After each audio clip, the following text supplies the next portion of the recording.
In this video, we're going to show you how to replace the ashtray on your Dodge Ram, located right here on the center portion of your console. First, open up your door here and reach up right inside. You're going to find there's a little rectangular hole. You can put your finger in that and gently pull outward. Go ahead and remove the unit from the vehicle. Go ahead and take the unit here. You're going to line up these little tabs on the bottom.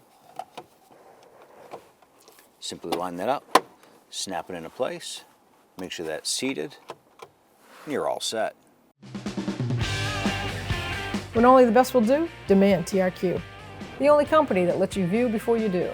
TRQ is committed to offering the highest quality aftermarket auto parts that are engineered for peace of mind. Thanks for using and viewing with TRQ.